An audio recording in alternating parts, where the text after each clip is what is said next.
Жалал Абад облусундагы Көкжаңак шаарынын тургундары нааразычылык билдирүү үчүн чогулушкан. Буга себеп аталган шаардын четине Кытай инвестору тарабынан көмүр казуу иштеринин жүргүзүлүп баштаганы болуп турат.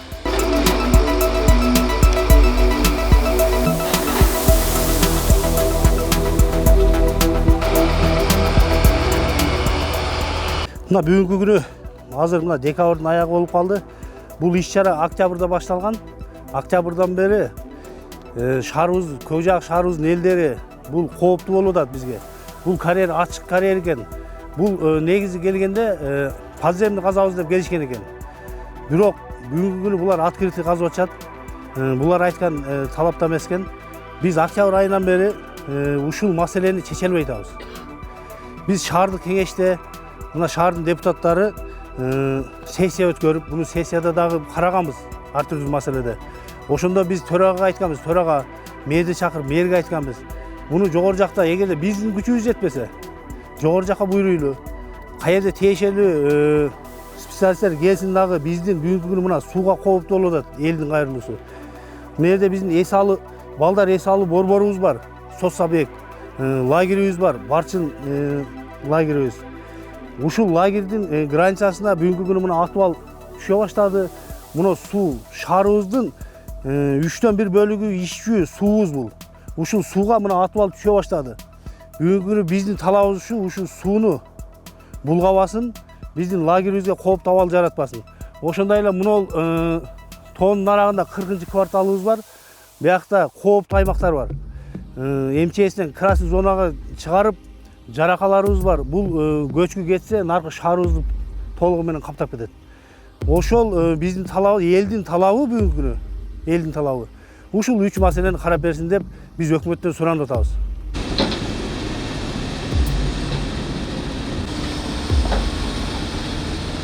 Биз 2 ирет сессия өткөрдүк, 2 иреттен ушу фирманы чакырдык сессияга. 2 иреттен барбады. Бизге эч кандай тиешелүү документтерин көрсөтпөдү. Бизге ушу бүтүн шаар керек. Кооптуу аймак бүгүнкү күнү бизге керек эмес. Шаарыбыз турган тобуз бүтүн турсун, талкаланбасын. Эртеңки күнү биздин балдардын келечегине, шаарыбыздын келечегине минус болуп калбасын. Жергиликтүү тургундарды айлана чөйрөнүн тазалыгы жана коопсуздугу кабатырга салып турат. Көкжаңак бийлиги да, Сузак бийлиги да бул маселеден толук бойдон кабардар. Суну булгап атат. Ушакка мына атыбалын төгүп атат. Эртең мына Барчын балдардын эс алуу борборуна да зыяны тиет. Жолдорду талкалады. Мына экологияны бузуп атат. Өзүңөр мындай неме кылып көргүлө, кандай жиш өскөн ушул жерде бак-дарактар бар эле, бадамдар бар эле, мистелер бар эле. Баарын талкалады. Экотех инспекция деген башка деген эч служба келип неме кылбаса, жогору жактан бирөө келип неме жообун бербесе, канча жолу депутаттар кат жазыптыр, аким кат жазыптыр, жообун бербесе, бу кандай бу?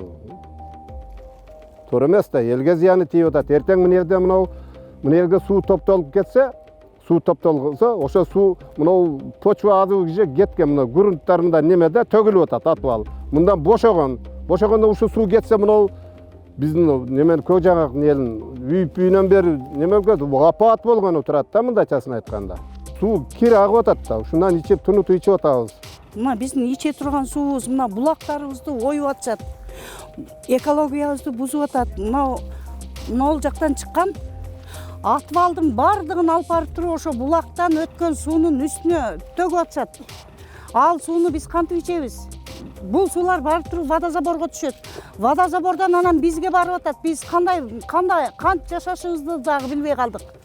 Эми билбейм эми. Мына Сузактын акими Омошовду чакырсак да келбей койду.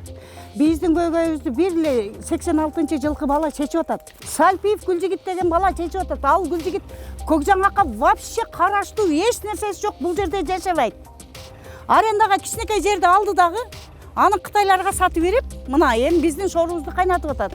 Чындыгында булардын колунда өзүңүздөр билесиздер, лицензиясы бар. 2 лицензиясы бар, бир эмес. Биринчиси наразработка, экинчиси наразведка. Булар именно Көкжаңак шаарынын территориясында турбайт. Бул Сузак районундагы Каралма Токой чарбасынын территориясында турат. Чындыгында мага келишкен, ал жердеги депутаттар болуп бир топ менен келишкен. келгенден кийин биз айтканбыз, эми бул жер Каралма айыл өкмөтүнүн Каралма Токой чарбасынын территориясы экен, аны Госком недропользовательдерге берген. Бизге Кытайлардын артындагы кереги жок. Бизге тазалык керек. Могул жерде бадам токой болчу. Мына биз турган жерге чейин бадам токойлорубуз бар болчу. Экологиябыз аябай таза болчу. Сууларыбыз аябай таза болчу. Мына сууларыбыз дагы булганып атат, экологиябыз дагы булганып атат. Бала чакабыз менен эмне кылышыбызды билбей атабыз. Лицензиянын негизинде биз эми аларга бут тосконго акыбыз жок. Жергиликтүү бийлик наоборот алар менен иштешип, ошол жерде көмүрдү каздырып алып, бүгүнкү күндө көмүрдү өзүңүздөр билип атасыздар, акыркы мезгилдерде көмүрдү бир топ жылдан кийин эч ким колдонбой калышы мүмкүн болуп атат. Бүгүн ошол көмүр кендерин каздырып, андан алыптан түшкөн акча каражаттарга элдердин инфраструктурасын оңдоо маселеси оңураак болуп атат. Анан эми Булар айтып атат, инвестиция тартып келдик. Мындай инвестициянын бизге кереги жок. Андан көрө идеялар бар, ошо идеяларды колдонсо болбойбу? Ошо эгер бул жердеги элдер жакшы жашап, байып кетсин деп ойлогон адам болсо, ошентип ойлогон адам болсо, эмнеге действительно ошондой нерселерди куруш керек. Аминтип экологияны бузуп, сууну качырып, 4 адам пайда көргөн экология менен бирөөлөр пайда көргөн немени казып чыгарып тура берсин эле, туурабы? Бул жерде тезек бергенибизде бизге көбүрөөк пайда болобу эле бул жерде? Если действительно могу менин элим байысын, менин элим жакшы жашасын деген адам болсо. Ал жакта турган кандай биз каймактарыбыз дедиби, же маймактарыбы, кимдер болсо дагы, туурабы? Болбогон жерден мынантип тарактатып экскаваторлорун алып келип алып, мынантип жолдорун салып Кытайлар. Эми Кытайлардын келбегени биздин көк жаңгак калдыбы, айланайындар. Ушуну бир ойлонбойсуңарбы? Биз таза суу ичебизби? Биз таза жашайбызбы? Коомубуз качан тазаланат биздин? Ушуга ушу жетекчилер, мына акимиятта отургандар бир жакшынакай жообуңарды берип, ушу элдин бир ушу көйгөйүн чечип бербейсиңерби? чындыгында алар көк жаңгактыктар айткандай маселе бар деп биз ал жерге жеринде барып көргөнмүн. Жеринде барып көргөндө алар ошол жерде казып аткан экен, атвал кылып аткан экен. Жаңы дагы иши баштаптыр. Анан ылдый жагындагы агын суу бар экен. Агын сууга атвал түшө турган болуп калган экен. Биз айтканбыз. Атвалды жакшылап оңдоп, экотең инспекция менен өзүңөрдүн проектиңизди кылып, анан алды жактагы сууну колуңардан келсе турбага салып койгула. Чтоб силерден түшкөн топурак сууңарга аралашпасын. Анан мен ал суу боюнча да сурадым. Шаардын мэринен сурасам, бүгүнкү күндө эми ал жактагы суунун башка колотунан элдер суу алып ичишет экен. Бүгүн ал суу ошол арык менен ылдый жакка агып кетет экен. Анан эми ал единственный ал жерден действительно мал-салдар ичиши мүмкүн. Бирок биз аны экотең инспекцияга билдирилген бул боюнча. Булар биз сиз дагы өздөрү экотең инспекцияга жазышкан, и прокуратурага да жазышкан, областной прокуратурада. Мүмкүн алар ич ара сүйлөшүп алышкандыр. Аны биз билбейбиз да. Биз каяктан билебиз? Экологдор жок, лицензиясы жок булардын. Канча мына депутат балдарыбыз лицензияны көрсөткүлө. Ушу мыйзам түрүндө ушул ишти аткарып атасыңарбы? Лицензияны бир көргөн адам жок. Лицензиясы жок. Экологиянын разрешениясы жок. Геологдордун разрешениясы жок. Кандай кылышыбыз керек эми? Өмүрдүн башталышы скрыша болуп атат. Биздин партнерыбыз Нурбек Салпиев, көк жаңгактын тургуну. Ошол менен чогуу болушуп, инвестор келген. Кытайдан келген, действительно. Бирок ишканада иштегендер адамдар полный инвесторлор да. Кыргызстандыктар, көк жаңгактыктар дагы бар. Колдон келиши эме кылып атабыз, жардам кылып атабыз. Эчтекени бузбай, проект боюнча иштеп атабыз. Проекттер бар, лицензия бардыгы бар, горный отвод бар, зеленый отвод бардыгы бар. Жанагы лицензия кармап отурган бала менен тааныштым жакында. Анан аны чакырып айттым, койгула, андай кылбагыла, сууну элге булгабай түшүрүп койгула. Ал деле макул болду. Бир жакшы жагы, ал баланы кабыл алып сүйлөшкөнүмдө ал айтып атат, мен элдер менен сүйлөштүм дейт. Бүгүнкү күнү ал жерде асфальт жолдорду машина менен, грузовой машина менен тебелеп өтпөө максатында башка жол салдырдык дейт. Илгери эски жол бар эле, ошону оңдоп жол салдырып койдук. Бүгүнкү күндө элдерге эч кандай залалыбыз тийбейт дейт. Жол курдук дейт. Жол курган жок булар. Бу дуракуясына, ким стратегический мышление кылган адамдын дуракуясына булар өздөрүнүн инфраструктура деген нерсе бар, булар айтты, инфраструктура. Ошол нерсе ал. Аны мынтип бирөөгө шляпаны илип анан кийин, балдар жөө орутат экен, мен автобус бердик деген нерсе дагы ал шляпа. Мындай чупа-чуп да, илеба деген. Каймактары каякта? Секин снимать этип, келип баш көтөргөндө келип алып барып отдельный бууп. Проект боюнча кылып атам. Атыбалдын чек арасы өтө элек биз. Точканы чыгарып койгонбуз баардыгын, андан ашырбайбыз. Ошондой кезек. Азыркы атыбал ушундан дагы ушул жерге төгүлө беребиз. Нары кетпейт болду. Только өтө кетет да. Бияк ушу атыбал эмес, бияк ушу көмүр склады болуп турат. Ну, полный көмүр склады да. Атыбал чек арасы бүткөн бияк. Нары кетпейт уже, болду. Ошол жерде отургандар неужели ойлонбойт ушунча жер бузулуп аткан?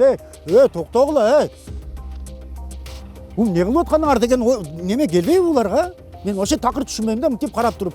Көзүмдү жумуп алсам, кулагым угуп атат, кулагымды ачып койсом, көзүм көрүп атат. Ушундай болуп атат да. Да, чындыгында ал жерде Токой чарбанын жери болгондон бир топ бадалдар бар, көчөттөр болгон. Эми максат ал гендерди каздыргандан кийин анын кийинки мезгилдерде аны рекультивациясы да кабыл алынган да. Анан ошондуктан бул эми убактылуу нерсе, кийин көмүр газ бүткөндөн кийин аны кайра рекультивация кылат деп элдерге түшүндүрдүк. Бирок булар азыр биринчи атпалын гана казып атат. Булардын открытый карьер болбойт. Булар туннель сыяктуу кылып ичин закрытый карьер болот. Булар анча көп жерди колдонбойт. Ошондуктан биз булардын казганына биз жолтоо да болгон жокпуз чындыгында. Анан эми бул боюнча эгерде чынында элдерге кооптуу учур пайда болуп аткан болсо, биз тийиштүү органдарды чакырып, алар менен согласованный лицензиясын каратабыз. Анан бүгүнкү күндө ал жердин жанында лагерь бар. Лагерге чейин бир колоту бар. Токтотуш керек да, токтотуш керек. Могул жакта лагерибиз бар, Лагерибизге жайында балдар келип эс алат. 3 километр нар жакта болуш керек экен. Мынау Атыбалдын түбүндө лагерибиз, Көкжаңактын болгон бир лагерибиз бар. Ошону мына Атыбал менен көмүп атат лагерде. Анан бүгүн лагерге коркунуч келип атат, бирок мен өзүм көрүп келип лагерге коркунуч жогорактай сездим да. Мен деле конкретный специалист эмесмин, бирок биздин адам катары караганымда ал жерге лагерге кооптуу көрүнбөгөн. Ошондуктан бул боюнча бүгүнкү күнү иш жок туруп калгандыгынан биз дагы акыркы мезгилде кар оор жагандан ал жерге бара элекпиз. Ошондуктан 2-3 күн болду. 2 күн болду буквально төрөгасы депутаттардын колун койгон кагаз алып келди. Мен тийиштүү комиссия түзүп барыла көргүлө деп атам. Буюрса жаңы жыл бүтөр менен барып комиссиондо барып көрөбүз. Одним словом, бир эле сөз менен айтканда, мону остановить и восстановить. Башка вариант жок. Бул жерде анан кийин баня куруп беребиз, анан кийин силер жолуңарды оңдойбуз деген ол чупа-чуптарын өздөрү жей берсин. Требование ушундай. Анан кийин экологияны это все восстановить. Все, башка вариант жок бул жердечи. Казбайт булар. Токтотуш керек могу нерсеничи. Действительно эсин могу. Лагерь куруп атканда бул Атымен алып атат да өзү бияк. Шундый дагы көчүп, мына тоо көчүп, элди басып калса кандай кыласыңар? Жазда могу атып кетет. Неме кылып кетсе ким жооп берет? Текшертели полный. Если ошого талап берген болсо, Ошо проектке кол койгон, лицензия берген адамдар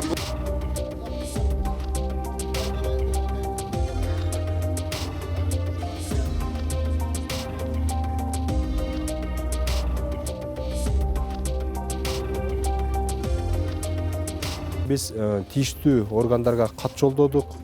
Шаардык кеңештин төрагасы премьер-министрибизге кат жолдоду. Ал жактан ошол комиссияны келип түзүп, ушул жеринде текшерип бергиле. Канчалык деңгээлде мыйзамдуу, канчалык деңгээлде мыйзамсыз. Эгер биздин шаарыбызга зыян келип кала турган болсо, анда бул ишти токтотууну маселесин коелу деген максатта турабыз. Ага кошумча эле бул азыркы ошол алынып аткан жер биздин шаарыбыздын территориясында эмес. Бул Каралма Токой чарбанын территориясында тургандыктан бүгүнкү күндө биз кат жолдодук. Ушул бардык пакет документов ошону сурап жолдодук, бирок бүгүнкү күнгө чейин жооп болуп ошол кагаздарын берген жок. Эгерде ошол кагаздарын канчалык деңгээлде бизге берсе, биз элге дагы ошол кагаздардын негизинде түшүндүрүү иштерин жүргүзөт элек. Бүгүнкү күндө ошол кагаздарын бербей келет, ошол кагаздарын берсе мен элге жакшынакай кылып түшүндүрүп койсок болот. Маселе ошондо турат да, маселе ошондо турат. А эгерде биздин шаардын территориясында болгондо жер, биз аны 100% эч кандай маселеси жок, өзүбүз шаардык кеңеш менен биргеликте чечип койсок болот эле. Көмүр казууну колго алган тарап талаштуу жагдайлардан улам өз ишин кыска убакытка токтотконун айтты. Көкжаңак тургундары болсо, эгер көмүр казуу улантылчу болсо, мындан ары олуттуу кадамдарга барышаарын эскертишет. Азыр мындай болуп атат да. Мынерде разрешение берген лесхоздун барды Каралмага карайт да бул жер, Каралма мага карайт, бул жер силер унчукпагыла. Депутаттар келип, "Не болду? Эмне Каралманын жери экен?" Каралманын жери эмес, бул Кыргызстандын жери. Билгиңер келсе. туурабы? Могу ар бир долуну мына ар бир долунан эле өстүрүп көргөн, бул кызыл китепке кирген. Мына сен onu долунан тартчы. Канча долуна турат, Могул жер жиш ушундай долуна бүттүн жер болчу. Мамча 2 метрге 1,5 метр тешик бар болчу. Кана тешик. Кана экология, кана жакшы неме болганы. Жол курдук. Жолду дурак уже ясно, что ал өздөрүнүн инфраструктурасы. Инвестордун да кереги жок. Мынандай биздин экологиябызды буза турган инвесторлордун кереги жок. Негизичи биз тынч жашап аткандан кийин бизди тынч коюшсун. Кереги жок. Эгер ушул могул жерди монтип көйлөп, чукулап кайталана бере турган болсо, биз забастовкага чыгабыз, Бишкекке чейин барабыз керек болсо, жүрүш кылып. Кереги жок бизге. Сузак районунун акими инвестордун бардык аракети тийиштүү мамлекеттик мекемелердин көзөмөлүндө турганын белгилейт. Жергиликтүүлөрдүн коюп жаткан талабына ылайык тийиштүү комиссия түзүлүп, алдыңкы күндөрү маселе каралмакчы. Маалымат үчүн белгилей кетсек, Сузак районунун аймагында жалпы 18 жерде кен казуу үчүн лицензия алган тараптар бар. Бирок алардын учурда экөөсү гана казуу иштерин жүргүзүшөт. Өткүрбек Рахманов, Замирбек Тойчубаев, Регион.